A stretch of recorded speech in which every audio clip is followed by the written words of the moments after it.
This is Ian Cameron for Sportsbook Review with your NFL Week 16 betting preview. It's going to be an abbreviated video. We're going to end the video with our play of the week for Week 16 action. Quick run through of my leans for the games this weekend. Let's start with the Saturday, December 24th card, Washington and Chicago. I am not going to endorse the Redskins after what I saw against Carolina Monday night. That was a game they had to win, should have won. And they played pathetic, really, on both sides of the football. And look what Chicago's doing. I know Chicago's had a tough season, 3-11. It's been a struggle for them, but they compete every single week. Matt Barkley's been actually capable at the quarterback position. I'm actually closer to taking the Bears, and I'll lean in that direction. Chicago +3. I also think we'll get points in that game. I agree with that total move from 45.5 up to 47.5. I do think we'll see points in that game. Miami, Buffalo. I agree with the move a little bit toward the Bills. Miami has been a house of horrors. Buffalo, has been a house of horrors for Miami in recent years. Can't even remember the last time the Dolphins won a road game in Buffalo. I don't give them much credit for trampling over the pathetic Jets last week. We'll see if Matt Moore can take this act on the road for a second straight week and play better, play just as good as he did last week against a better opponent. You know, Buffalo's still playing hard. They really are. I think they still are going to at least try to, win these games down the stretch, even though the playoff chances are pretty much slim and none for the Bills at this point. I kind of agree with Buffalo. I could see Miami bouncing a little bit off that Jets game, second straight week on the road. They haven't won in Buffalo in eons. I think the Bills have a chance to get the win and cover there. Also lean to the over in that game. I think Buffalo's defense a little bit shaky, and I think that Buffalo offense, though, continues to be able to run the ball well with LaShawn McCoy, should be able to put some points up on the board. Tampa Bay, New Orleans, not a real strong opinion here on this game. Saints, to me, are a team that, continuing to battle. They had a nice win on the road against Arizona. I think Tampa Bay, though, is almost desperate now. Loss against Dallas last week on Sunday night. They really need this game. I know it's revenge for New Orleans because they lost in Tampa just a couple of weeks ago, but a Bucks +3.5 is probably the way I'd have to lean. A little bit better defensive team, catching 3.5 points. And again, Saints have been a good underdog this year, not necessarily a great favorite. So lean a little bit to Tampa there. Atlanta, Carolina. As much as I'm not betting against Atlanta. They're in a great groove. The offense is good, and this defense, don't look now, it's improving. I know the Falcons' defense has been their sore spot most of the season, but they're playing better on that side of the ball now. The problem is, Carolina's still giving you a honest let's play spoiler kind of effort week in and week out, which is pretty impressive. Yeah, they had that stinker against Seattle, but they bounced back to beat San Diego at home, and then of course the big road win in Washington really providing a massive blow to the Redskins' playoff chances.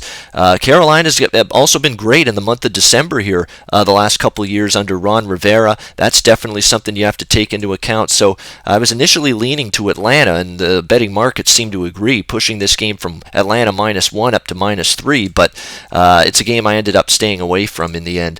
Minnesota, Green Bay, it's Green Bay or pass. I mean, that was an alarming effort last week from the Minnesota Vikings. They had fought hard all year, but it finally looked like they tapped out last week. I think Green Bay continues to roll. I don't trust Minnesota's offense should they fall behind by a big margin in this game, so we'll look to Green Bay -6.5. I actually think it's a little cheap, that number. Jets, New England, pass for me. I don't want to lay that many points with New England after such a huge win for them in Denver last week, but there's no endorsing the Jets for me. I mean, we've seen quit from them in repeated weeks against the Colts and the Dolphins, just flat out stop giving you that effort. You got Richardson saying, who the hell cares about playing hard down the stretch with that stupid video he did. Just a mess now, the Jets, so it's a clear pass for me on that game. Tennessee, Jacksonville. Who knows how Jacksonville's going to play? First game after the Gus Bradley firing. Doug Marrone takes over as the interim head coach. But I know one thing. I like this Tennessee team. They keep getting better and better. I had a piece of Tennessee last week when they won outright as underdogs at Kansas City. Great come-from-behind win there. I'm not stepping in front of the Titans here. It's not a great spot for them, but they still need to keep winning games. And at -4.5, still can only look to the Titans as road chalk in that game. San Diego, Cleveland. Cleveland, this is their best chance to win, obviously, get that first win. But how many times have I said in the past that Cleveland's in a good spot to finally get a win, and they still end up not winning, not covering the number? So I made a resolution after the Cincinnati game. I'm not going to lose any more money on the Browns, and that's just the way it is. I leaned to Cleveland. They were on my short list. I considered them this week as a play in the NFL, but I've just not seen enough evidence for them to compete. And they've not only have to compete in this game, they've got to keep within now 3 or 4 points in order to cover this number. I know San Diego's an injury-riddled mess. Another demoralizing loss for them in Oakland. They fought their asses off, still gave you that good, strong effort, and still came up short. How much gas is left in that San Diego tank? That's a concern for me. Lean Cleveland, but I just can't pull the trigger again on the Browns at this point.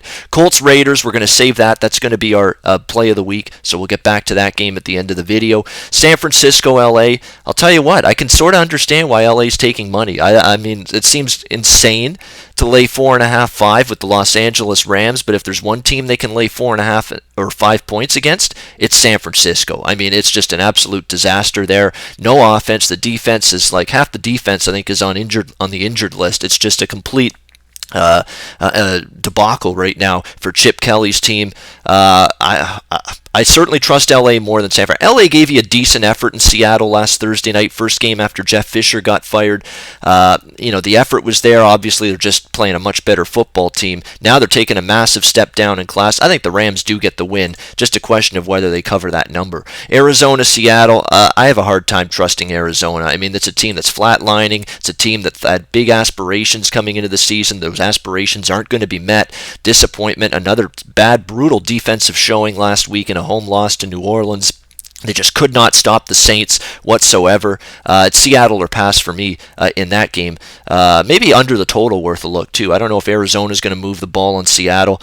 And even though Arizona's defense is a little bit shaky, Seattle's not that potent. Even against the Rams, they did enough to win. But at times they struggled a little bit on offense, so lean to the under and would only look to Seattle. Cincinnati, Houston.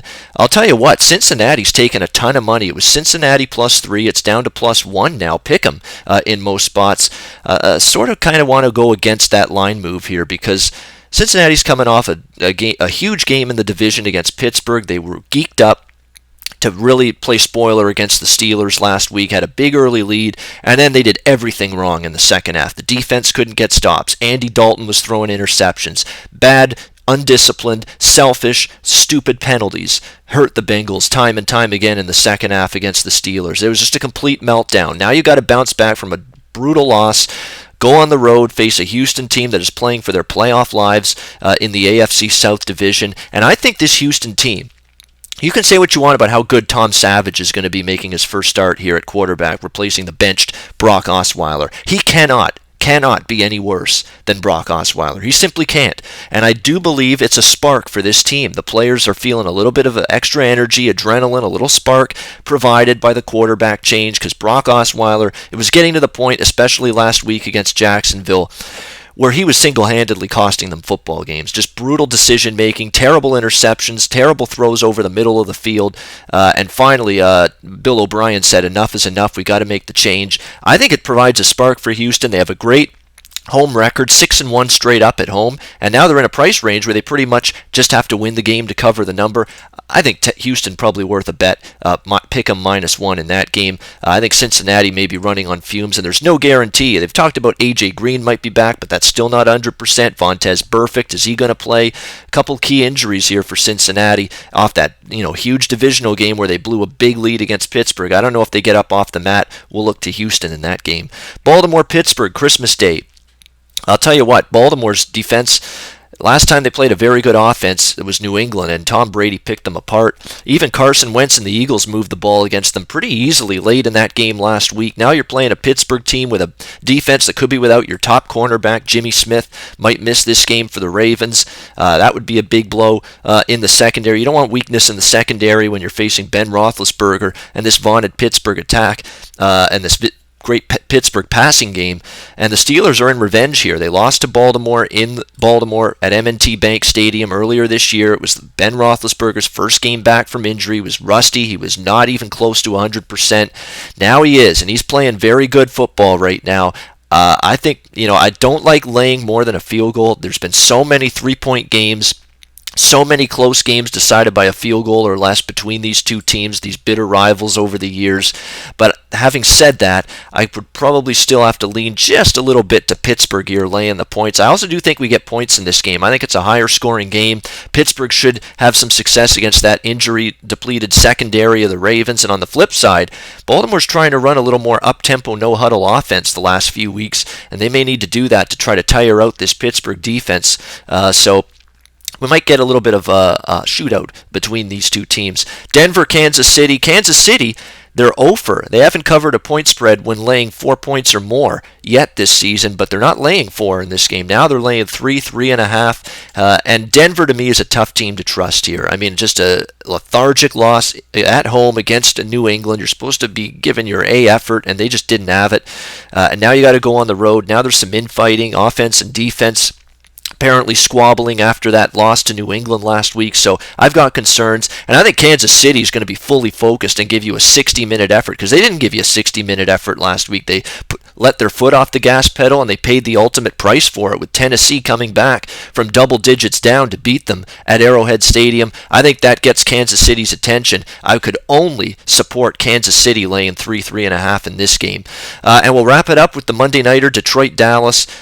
Dallas, of course, has clinched the number 1 seed in the NFC and the NFC East Division title after the Giants' loss in Philadelphia Thursday night. So you just have to wonder if that focus and intensity is going to be there for the Cowboys in this game now. And for Detroit, this game, they need it like oxygen. I mean, they're trying to fend off the surging Packers for first in the NFC North. And if they don't win the division, there's no guarantee they're going to be a wild card. So this is a huge game for Detroit, especially with Green Bay on deck. Not sure what we get out of Dallas. And let's not forget, Dallas is on an 0-3 against the spread.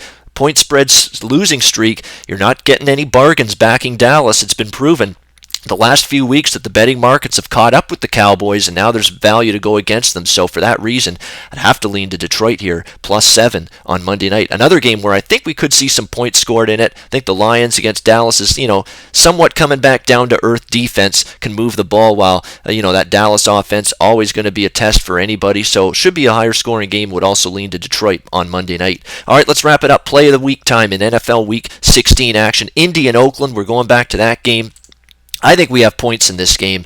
We're going to look over 52.5, rotation number 120. Colts and Raiders over 52.5. Everybody's talking about how the Colts are playing better defense the last few weeks. Hold on now. Did you see who they've played the last 3 weeks? You played Minnesota, who has no offense, Houston with Brock Osweiler, which has been a disaster, and the Jets, who have a pathetic offense and haven't been good offensively at most of the season. That's been the defensive turnaround for the Colts. It's not been anything they've done. They've faced a bunch of weaklings on offense. When they faced a good offense this year, let me tell you how they've really fared. Pittsburgh put 28 on them. Green Bay put 26 points against them. Kansas City put 30 points against them. Earlier this season, even Jacksonville got 30 points on them. Denver, 34 points against them. Detroit, 39 points against them. That's the Colts defense. I know they're healthier now than they were earlier in the season, but I have not seen a good defensive performance from this team against an elite offense. And I think Oakland's offense is elite. Don't be fooled by that final score last week. I know Oakland's offense, it makes it look like on paper they struggled. They had turnovers, red zone miscues, penalties. If they ironed that crap out, they could have had 30 or more points against San Diego last week. I think that's keeping this total maybe a little bit lower than it could be because of what Oakland did last week. I think they get back on track. They have great success against this Indy defense. But on the flip side, Andrew Luck's playing great. I mean, he has been terrific these last couple of weeks for Indianapolis. They're healthier on offense. T.Y. Hilton's been making big plays down the field. They're going to have Dante Moncrief, it looks like, back at receiver for this game, the Colts. They can trade points with Oakland. And Oakland's defense, San Diego had success against them last week moving the ball, and that was a depleted San Diego offense. And then we've got the trends working in our favor. Indianapolis, 6-1 to the over in 7 road games this season.